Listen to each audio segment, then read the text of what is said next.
Ricardo Méndez Patiño, bienvenido. Hola, ¿cómo estás, Pablo? Muy contento de estar en tu canal. Bueno, yo feliz de tener a un representante de la primera línea, a un vocero de la primera línea. Lo malo es que te has tenido que exiliar en Europa, ¿no? ¿Qué ha pasado? Bueno, sí, no quería. Yo, la verdad, es una persona muy enamorada de mi pueblo, enamorada de mi país, pero por amenazas tocó venir, o intentos de asesinato también, entonces tocó venirse. ¿Intentaron matarte? Sí, señor, intentaron matarme en 3 ocasiones, entonces ya no aguanté más y, bueno, por recomendaciones prácticamente me obligaron ya a tener que salir del municipio, después tocó salir del departamento y la cosa no mejoró, entonces tocó salir de Colombia. A mí me contaron que tú habías hecho una labor social importantísima en Yumbo, en el Valle del Cauca, ¿no? Que trabajas en una fundación. Cuéntanos un poquito qué hacías antes del paro nacional. Bueno, cofundador de la Fundación Puertas Abiertas, un programa que nos unimos unos amigos, vimos unas falencias, el gobierno tenía olvidada a una población desplazada por la violencia, llegamos allá a hacer un trabajo espectacular, a enseñar a leer, a enseñar a escribir, hermano, eso fue todo algo, un reto muy grande, porque la policía nunca iba, la policía nunca, es sin Dios y sin ley, y pudimos entrar, nos ganamos la confianza de las mamás, y bueno, terminamos enseñando a leer, a escribir, llevando alimentos, ayudándoles a que sus hijos estuvieran registrados en las notarías, un trabajo muy especial, muy bonito. ¿Y tú siempre has sido docente? ¿Tú qué estudiaste? ¿Qué hiciste? Bueno, yo estudié ingeniería industrial, pero por vocación también docente. Por allá hace muchos años yo fui, me gusta decirlo, pero con humildad, fui campeón nacional en unas Olimpiadas Matemáticas No fregues. y siempre tuve como esa vocación de enseñar. Me encantó. Muy Sí. bien. Fui campeón, pero el gobierno me robó la beca. La beca ¿Sí? que me había ganado me la robó el gobierno. Sí. Oye, y en Puertas Abiertas no me imagino que el trabajo haya sido fácil porque hay una zona de droga importante, ¿no? Sí, Pablo, fue algo muy complicado porque empezamos a quitarle los vendedores al narcotráfico y eso fue algo muy A ver, complicado porque cómo así que le empezaron a quitar los vendedores al narcotráfico? Explica esa sí, vaina. nosotros armábamos torneitos y empezamos a ganar la confianza de los muchachos, involucramos a los vendedores y les empezábamos a hablar de que había un mundo mejor, que habían estrategias, habían algo novedoso, que había, esa estrategia era llevarnos los que le dábamos comida, dormida, educación y les gustó. Y empezamos a llevar los muchachos. Entonces ellos empezaron a quedar sin vendedores. Bueno, me amenazaron, nos amenazaron porque éramos un equipo, todos, nadie más que nadie. Un equipo muy, muy, muy espectacular y tristemente una tarde me atacan, me hacen unos disparos. Uno de esos tiros pega en el pecho mío, entró por un costado y no puedo ir a un hospital, loco, porque el que llega a un hospital, llegan los bandidos y lo matan. Ahí te rematan en el Entonces, hospital. sí, acudieron de un amigo, un doctor amigo de la fundación, y él logra curarme. Y después me toca irme por seguridad de Cali. Y me voy para Antioquia unos meses, me quedo quietecito, escondidito. Después la tierra me llama, mi Valle del Cauca. Llego a Jumbo, muy calladito también. Por los lados ayudo a ciertas actividades sociales hasta el día del paro. El día del paro sí ya empecé a ser otra vez notorio. Pero salí a marchar como un colombiano cualquiera. O sea, el día que haya una manifestación, salgo a protestar porque es que no es posible tanta corrupción, tanto robo, tanta cosa y nos quedemos callados. Es que eso es una cosa que me llama la atención, porque tú vienes haciendo un trabajo social tenaz, como has contado ahora, pero es que de pronto terminas de vocero de la primera línea en la zona de Candela de Colombia. ¿Cómo pasó eso? Bueno, Cali, la capital mundial de la resistencia, eh, y Jumbo es un digno ejemplo, nos unimos a Cali en eso. Salí a marchar como cualquier colombiano el día 28 de abril, el 29 también salimos a marchar y el 29 la policía mata a Adimir Daza, un compañero, un compadre que está en el cielo y siempre hago memoria de él y en honor a su familia. y nos molestó, hubo enfrentamientos, nosotros obviamente sin armas, ellos con armas, y ellos mismos nos arrinconan en la entrada de Ecopetrol y ahí nos quedamos, pasamos la noche y al otro día vuelta otra vez los enfrentamientos y ya nos organizamos mejor, bloqueamos las vías para que la tanqueta ni las motos llegaran como tan de frente y se fue motivando Jumbo y se fueron haciendo más puntos de bloqueos hasta el punto en el que nadie entraba y nadie salía de Jumbo. Nos organizamos de una manera, la unión fue espectacular y me encanta recalcar esto porque, hermano, barras bravas de equipos en Colombia donde se matan por ser del otro, Mm. hincha de otro equipo, se unieron. Vecinos que no se hablaban, se unieron. Y lo más increíble, que los de arriba, que no se hablaban con los de abajo, que eran de organizaciones de microtráfico distintas, se unieron. Y esto fue espectacular, al punto de que uno de los muchachos le salvó la vida al otro que era el enemigo, o sea, andaban como hermanos.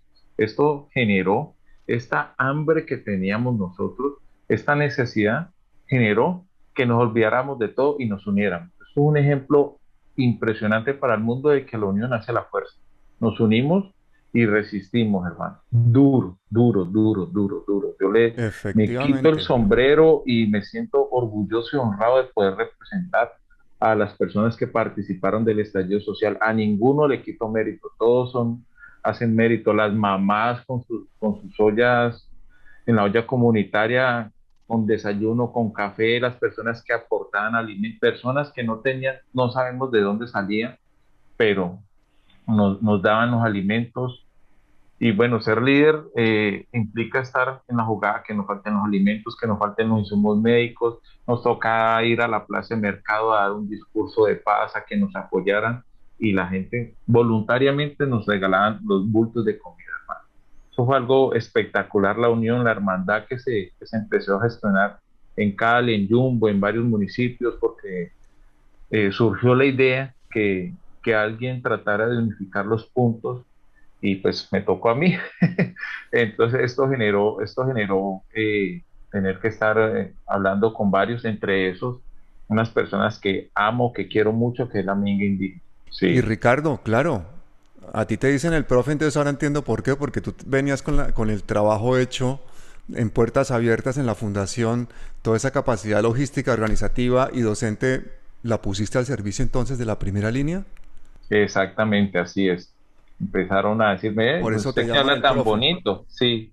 Y porque pues les explicaba y yo les decía a los muchachos que estaban ahí, después del estallido social, yo quiero enseñarles a ustedes a leer. Varios de ahí eran personas que no sabían leer o habían hecho una primaria, algo muy precario, entonces yo les decía que voluntariamente yo les iba a enseñar. Entonces, profe, por aquí.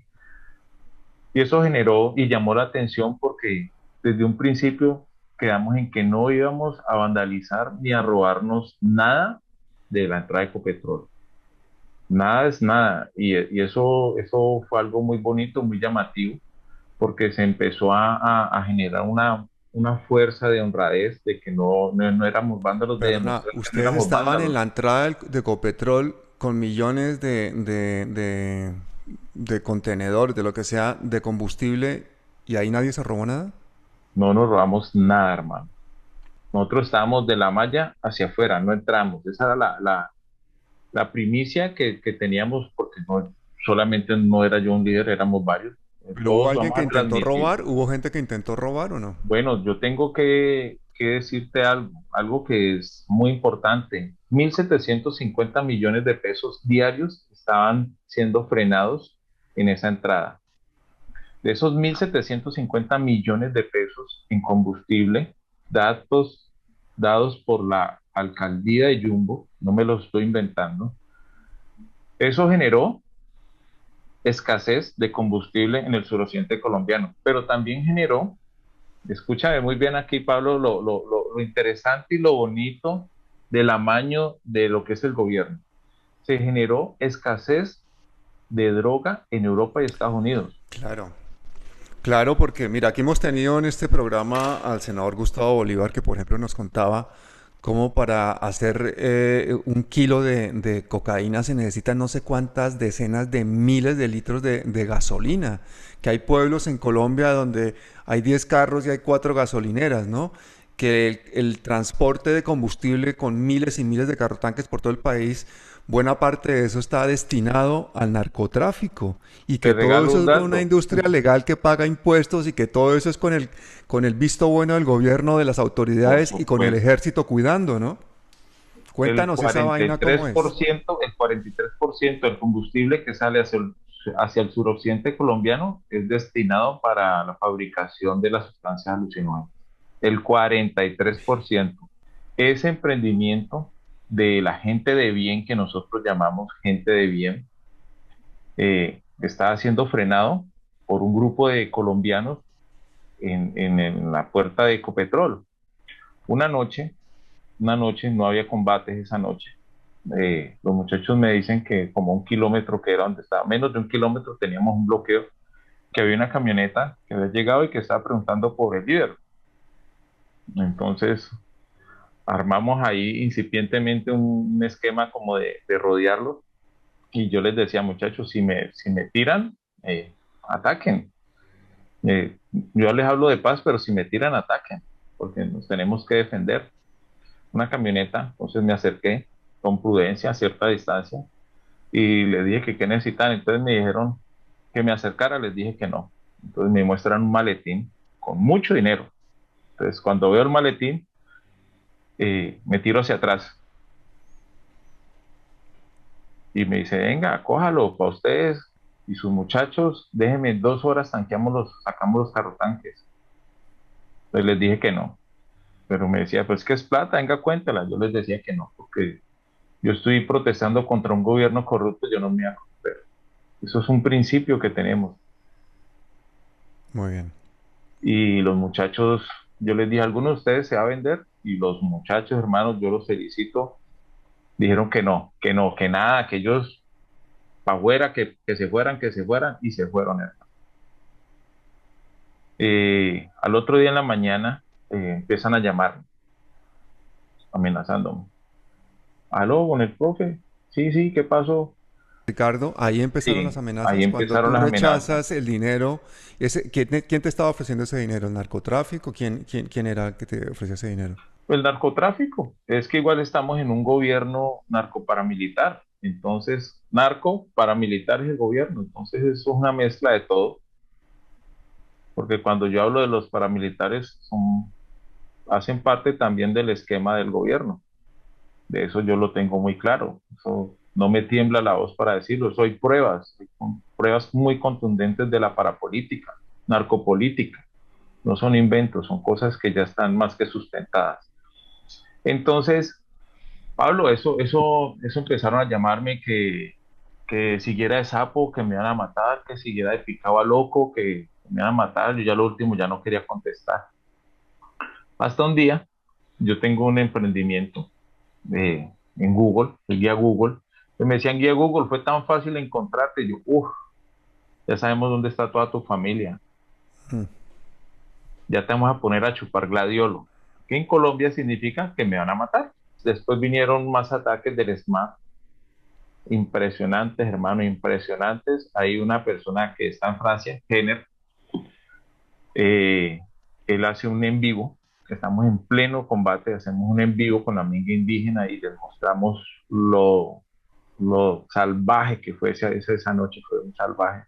Ha sido una madrugada catastrófica aquí. La policía llegó arremetiendo, lanzando gas lacrimógeno por cuadras donde hay casas, donde hay niños, donde hay ancianos. Ha tocado correr con ellos hacia atrás, hacia el monte, porque no tenemos a quién pedirle ayuda, porque siempre le pedimos ayuda a la policía y es ella la que está tirando. Tenemos un lugar donde está la comunidad Yanacona y la comunidad NASA y también los atacaron y tenemos temor porque si no respetan un pueblo con tanta trascendencia milenaria, no respetan a nadie, no están respetando niños, no respetan nada, le gritamos que hay niños y no les importa, llegan con sus tanquetas arremetiendo. La persona que les voy a mostrar es la hija del gobernador. En este momento nos están matando a todos. Quemaron el lugar donde estaba ubicada la Guardia Indígena. Todos estábamos en paz, hicimos un evento pacífico mostrando y diciendo que era un paro pacífico. Han matado, han herido a muchachos, no es justo lo que están haciendo. Necesitamos que nos apoyen desde todos lados, que venga la gente, que no se olviden que es Colombia, que es su país. No es justo lo que están haciendo con nosotros. Somos guardia indígena y en Colombia todos somos indígenas. Necesitamos que por favor nos colaboren, que rieguen por todos lados esta masacre que está creando el Estado contra nosotros. Hay niños que están sufriendo, que están encerrados, nos van a matar y eso es lo que quieren matar, no nos quieren callar. No es justo lo que nos están haciendo. Fue brutal, hermano. Un niño de dos meses murió a causa de los gases lacrimógenos porque nosotros nos escondíamos en las cuadras y ellos atacaban, pero mejor dicho, impresionante, hermano. Es como decimos en Colombia, como rata en balde, eso era deli, bombardeándonos. Y bueno, esa noche hubieron 3 desaparecidos y nosotros en una acción corremos hacia los cañaduzales y nos persiguen unas motos y nos alcanzan de la policía. Entonces me identifican, me dicen, ahí está el profe, y nos van a amarrar. Y nos dice uno de esos, llamen la camioneta que lo vamos a tirar para el río, amarrados. Pero a ver, ¿quién era esa gente? Repíteme. Policía Nacional. Policía Nacional. Uniformados y todo, Policía Nacional. Sí, están esperando ahí, nos tienen ahí. Y pues entre los golpes y todo, yo no me dejé amarrar, yo me agarré de la cintura muy duro. ¿Y a ti algún policía nacional te dijo que te iba a matar? Nos iban a amarrar y tirarnos al río. Eso es señal de por la noche a las 2 de la mañana no vamos de paseo amarrados a un río. Significa que nos iban a matar. Esto generó que yo me agarrara, pues tengo que sobrevivir. No me dejé amarrar muy bien, que digamos, y cuando los policías pues estaba también cansado porque lo hicimos correr. Fue a amarrar al otro compañero, trató de amarrarlo, tampoco se dejó amarrar muy bien y se fue para donde el otro. Y el que estaba hablando por el radio, que era el que estaba armado, se descuidó y yo me solté, arranqué a correr por los cañaduzales y llegué al punto donde estábamos nosotros. Llegué gritando y entonces todos salimos a donde están el resto de compañeros y ellos tal vez escucharon la turba y se fueron. Y ahí alcanzamos a rescatar a los compañeros esa noche. En ese momento nos salvamos. Fue algo pues milagroso ahí y verdad pues le agradezco a los muchachos porque si no nos hubieran matado. Después, en la siguiente noche volvieron los ataques y fue algo muy triste porque fue un domingo y le mandamos razón al alcalde de Yumbo que queríamos tregua, que queríamos realizar una actividad con la minga indígena, involucrar a los del barrio, a los barrios aledaños, para que aprendieran a bailar como bailan los indígenas, escuchar la música indígena. A mí me encanta, y aprender a tejer. Fue una tarde lúdica, hermosa, espectacular, hermano. Y quedamos que todo iba a estar en paz. Pues resulta que a las 9 de la noche se mete el ESMAD, a las malas, a provocarnos. Y ellos mismos prenden un CAI que ya estaba abandonado, lo prenden y con esa excusa empiezan a atacarnos. Y fue una noche, eso fue como desde las 9, 10 de la noche y hasta las 7 de la mañana. Fue constantemente ataques. No hay manera de contarlos porque es que van hiriendo. Yo en lo personal vi cómo le pegaron con un gas lacrimógeno en el ojo a un compañero y traté de auxiliarlo y me pegaron y se lo llevaron, no sé, no sabemos nada. Estamos hablando con el señor de Derechos Humanos que averigüe, no le quieren dar respuesta a Derechos Humanos. Sabemos, tenemos un presupuesto de 5 personas desaparecidas y muchos heridos, que estamos en primera línea sin contar los niños, los ancianos que han sufrido por ese gas lacrimógeno. Estamos acá en primera línea y arremeten con una diferencia abismal en armas. Nosotros solamente tenemos piedras y un corazón valiente que quiere defender esta tierra. ¡No es posible! que nos tratan como asesinos, como vándalos, y son ellos los que aprovechan su fuerza bruta, que no respetan la vida de nosotros que estamos pidiendo simplemente por levantar una generación que no se arrodille por un sistema de salud, por sin algo que un sueldo digno. Eso es lo que estamos pidiendo, un sueldo digno y que se acabe la corrupción. Y por eso arremeten con nosotros, porque estamos cansados por décadas que este gobierno corrupto se robe el dinero de un país rico como es Colombia, de una gente maravillosa como es Colombia, y toca taparnos la cara por temor a que arremetan con nosotros. Compañero, el helicóptero, y en el fondo se ve. Disparando con una norma de 400 millones de pesos. Están disparando. Estoy en la primera línea cuando se acerca el señor de Derechos Humanos Ramiro y me dice, profe, ¿cuántos heridos? ¿Cuántos? Entonces yo volteo para indicarle dónde están los heridos, de dónde está el equipo médico que tiene los datos concretos, porque pues hubo muchos heridos esa noche.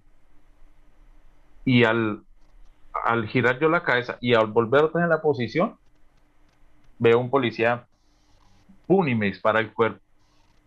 No alcancé sino como que a abrir los ojos. Y esa prueba la tiene Canal 2. Esa aljiba me pegó en el cinturón, hermano. Donde me pegue 3 centímetros más arriba, me saca las tripas. El impacto me tumba y el profe al suelo, el profe cayó. Pues todo el mundo ahí mismo, lo que habíamos practicado, pues me rescataron, porque al que se caía y dan papaya se lo llevaban y los desaparecían. Por eso hay 280 personas desaparecidas en el marco del paro, en esas circunstancias. Y bueno, ese fue el segundo intento. Eso quedó grabado. La denuncia la hace la persona de Derechos Humanos minutos después, y después lo hace ya Canal 2 nuevamente. Y eso me hizo entender que yo no era tan de hierro, que yo no era tan fuerte. Eso me cimbró un poco. Y bueno, después me buscan de Londres para entrevistas, hacemos las denuncias respectivas, vuelven nuevamente las llamadas, y al día siguiente se acerca alguien, una mujer, y me dice, profe, hay una mujer que quiere regalar un mercado, pero es muy pesado, para que usted vaya y lo traiga. Y dije, pues sí, es una mujer, pues sí, yo voy. Y me devolví solo, ¿no? Ese día andaba sin los compañeros de siempre. Y hermano, cuando yo veo una moto que viene, y, una moto si tenemos todo bloqueado. Entonces yo me cambio de la calle al andén, y en el andén yo veo que vienen armados y ya están muy cerca. Entonces yo me devuelvo gritando asustado. Que todo esto, pues, ¿quién está preparado para esto, hermano? Y resulta que los bandidos, a la hora de treparse al andén, se enredan y hacen unos tiros, pero no me pegan ninguno, y yo me meto en una casa corriendo, gritando, ¡me van a matar! ¡Auxilio, auxilio! Y pues la gente ya me conoce, al profe lo van a matar. Entonces cerraron puertas y todo, y ahí fue cuando activé el sistema con derechos humanos, con un grupo que se llama N26, un grupo jurídico y humanitario. Ellos me habían ofrecido la ayuda, me decían, usted está amenazado, hermano, usted está, mejor dicho, usted está vivo de milagro. Y les comenté lo que pasaba. Bueno, ese día no me pudieron sacar porque hubo enfrentamientos. Al otro día, al mediodía, va pasando un compañero, él no sabía que yo estaba ahí, muy poca gente sabía que yo estaba en esa casa escondido, y matan a un compañero. Nosotros le decíamos Caravana, porque él tenía una empresa de carnaval, ¿no? Él tenía una empresa de fiestas y se llamaba Carnaval, un emprendedor. Bueno, le pegan un tiro en el pecho, de eso también hay videos, hay pruebas. Tiro en el pecho, y cuando cae, lo rematan. Tristemente, joven, hermano. Un joven, no era un bandido, un joven emprendedor. Eso duele.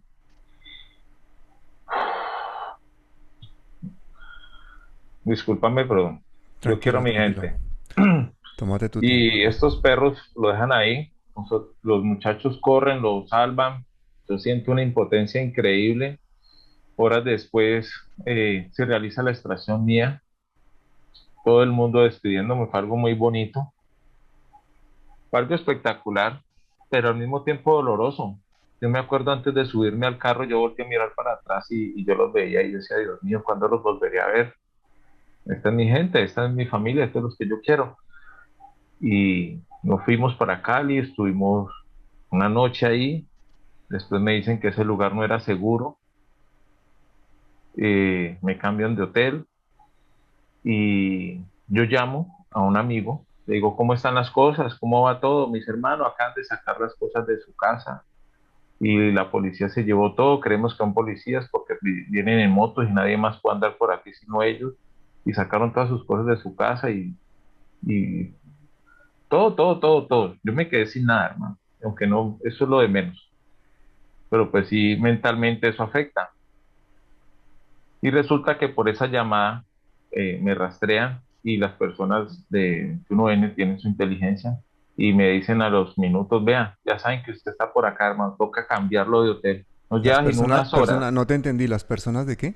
del equipo jurídico y humanitario 21N. Sí. Ellos tienen sus personas de inteligencia o alguien que les comenta las cosas y ¿Qué dicen, es eso? hay ¿Una que moverte. fundación o una Ellos organización? son un equipo jurídico y humanitario de derechos humanos. A derechos humanos, perdona, sí. Sí, entonces me dicen, tenemos que moverte. Le dije, pero es que hace unas horas llegamos a este hotel, no. Ya saben que usted está por acá y me cambiaron de hotel y me sugieren que empiece a mover fichas para salir ya no del departamento. Me cambian de departamento y me cambia, toca cambiar celular, toca cambiar todo, toca, mejor dicho, reinventarme. Y ocurre algo que yo no había experimentado. Me dicen, es conveniente que salgas de este lugar de encierro, vas a salir acompañado. Y a 5 metros, en una esquina, está un patrullero común y corriente. No en el marco, estamos en el marco del paro, pero en esa zona donde estaba, en esa otra ciudad, no había. Hermano, empiezo a llorar y a temblar. Y me dicen, ¿qué te pasó? ¿Qué te pasó? ¿Te envenenaron? ¿Qué fue? Y le dije, no, yo quiero matar a ese policía. Yo, uff, cosas que yo nunca había sentido porque pues siempre mi discurso es de la paz. Tocó hacer acompañamiento psicológico, charlas, bueno, superé esa situación y se me ocurre ir al portal del 80 en Bogotá, o la otra ciudad era Bogotá, y alguien me identifica, el profe, y se la bulla, se dieron cuenta que está en Bogotá y me dicen, no, hermano, usted es muy mediático y usted está muy amenazado, ya saben que usted está aquí, lo mejor es que salga. Estamos en el sexto foro internacional de víctimas y por ahí fue la cosa, por ahí, en compañía de la Comisión Catalana, del Congreso del Parlamento Catalán, me vine con ellos y desde ahí estoy acá. Pero no llegué a pasear, no he llegado a pasear, Pablo, te digo que estoy muy comprometido, siento una responsabilidad impresionante con mi pueblo, con las primeras líneas, y aprovecho para decirles que no son vándalos, lo están demostrando, están organizados en fundaciones, están creando ONGs, están creando un movimiento, partido político, están en el proceso de recolección de firmas, se llama El Cambio Soy Yo, y cuando los escuchas, hermano, tienen unos proyectos espectaculares donde lo que quieren erradicar de una manera contundente es la corrupción. A nosotros lo que más nos está doliendo es la corrupción es lo que está jodiendo este país. ¿Qué piensas cuando te das cuenta que el paro, el mal llamado paro, porque realmente ha sido una revuelta social lo que hubo en Colombia o lo que hay en Colombia en este momento, es desencadenado por una reforma tributaria que hace un señor Carrasquilla, ministro, con todos los pergaminos del mundo, que además tiene el descaro de haber dejado en graves problemas de agua a más de 100 municipios en Colombia con los famosos bonos del agua, un señor que tiene o que ha tenido dinero en paraísos fiscales, etcétera, etcétera, que conseguimos que ese señor dimita gracias a decenas de muertos, miles, cientos de miles de personas manifestándose, desaparecidos, etcétera, y que a este señor lo nombren codirector del Banco de la República la semana pasada. ¿Tú qué opinas de eso? Bueno, Pablo, eso es una falta de respeto con todo el pueblo colombiano, en especial con las primeras líneas, con las familias de los desaparecidos, de los muertos que ha generado las grandes ideas de este señor. Es una burla, mejor dicho, yo creo que ahí nos están diciendo, hagan lo que quieran, lloren lo que quieran, que Duque como presidente va a seguir corrompiendo, va a seguir desangrando este país, que no le importa que hayan muerto. Eso es algo que es muy, muy triste, hermano. Una persona que nos dicen que renuncie para ver si nosotros nos quedamos callados y nos íbamos para la casa, después viene y lo colocan en semejante cargo ganándose millones sobre millones, alguien que ha sido preparado, él ha sido preparado por el uribismo para que sin piedad haga lo que tenga que hacer para extraer los dineros de la nación, para financiar los grupos armados ilegales, por los paracos, que es el ejército de Álvaro Uribe Vélez, para crear unos paraísos fiscales en cuentas en el extranjero. Esto es algo muy triste, esto es algo que preocupa bastante, hermano. Esto es muy doloroso y es algo que está comprobado. En estos momentos, tengo que hacer pública en estos momentos, el gobierno está oprimiendo a los jóvenes, le está inventando falsos positivos. Tenemos cualquier cantidad de jóvenes escondidos, líderes, con temor de salir a la calle porque les están inventando falsos positivos. Tenemos una docente en Bugalagrande que le inventaron un falso positivo y cuando fue a salir del país se la llevaron para la URI en Bogotá, inventándole cualquier cantidad de casos. Tenemos paramédicas que estaban haciendo su hermosa labor de salvarle la vida a los jóvenes y ahora resultando siendo guerrilleras. A mí me llamaron, profe, acaban de sacar de Jamundí de una casa a dos jóvenes, dos adolescentes de 17 y 13 años. Ahí mismo empezamos a activar con las personas que están en Colombia, donde los van a buscar.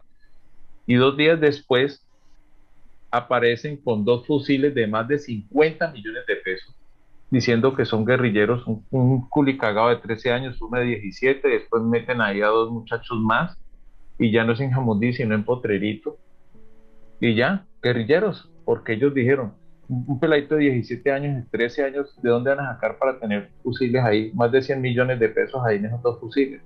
Son cosas, son Ricardo, el poder procedimientos que está ni siquiera pueden desesperado, hacer. ¿no? Están desesperados, sí. Están desesperados, tan desesperados que están permitiendo esta impunidad, esa corrupción, porque precisamente es la única forma que tienen de conseguir apoyos para la elección del próximo año, dejar toda la mermelada del mundo y toda la corrupción. Por eso la ministra de las TICs va a salir inmune de todo esto. Pero sí. Ricardo Méndez Patiño, a ti te llaman el profe, y lamento informarte que ya tienes un aula, se llama Palabras Mayores. ¿Cuándo vas a empezar a dar pedagogía aquí? Porque esta es tu casa. Bueno, me siento privilegiado y muy contento, y todo, siempre es el mismo discurso, todo lo que sea para el bienestar de mi país, ahí voy a estar presente, apoyar, ayudar en lo que sea, porque soy un colombiano que ama su patria, que ama a su pueblo, y estoy convencido de que este es el tiempo en el que no podemos desfallecer, tenemos que perseverar, y desde acá, desde el exterior, estoy muy bien rodeado de toda la colombianidad y unos colectivos muy importantes acá en Barcelona, en Madrid, y bueno, nos vamos a mover de una manera en que vamos a hacerle sentir al pueblo colombiano que no están solos, hay que despertarse, que hay que empezar a hacer unos cambios, empezar a renunciar, bloqueemos a Canal Caracol, bloqueemos a RCN, Semana, El Espectador, ya es hora de que esos canales, que sabemos quiénes son los dueños y con quiénes están financiándose, bloqueémoslos. Hay unos canales tan importantes como unos medios alternativos espectaculares que nos llega muy buena información de manera sana, que nos pueden mantener informados. Tenemos que empezar a hacer resistencias desde otras maneras, ¿sí? Desde un punto de vista político, desde un punto de vista cultural, desde un punto de vista social, todo eso es resistencia. El cambio eres tú, el cambio son ellos, el cambio soy yo, y es el tiempo este es el tiempo en el que tenemos que seguir firmes, más parados que nunca, pensando en un mejor país. Y ahí voy a estar, claro que sí, ahí voy a estar, y cuantas veces me llama, ahí voy a estar muy pendiente para aportar. Muy bien, Ricardo. Aquí te esperamos. Te esperamos Vale. con la misma ansiedad que esperamos al presidente Duque, que viene el próximo fin de semana, el Sí. día 12, a Madrid a la Feria del Libro. Muchísimas gracias. Bien. Ahí lo dejo. Hasta Bueno, siempre. un abrazo.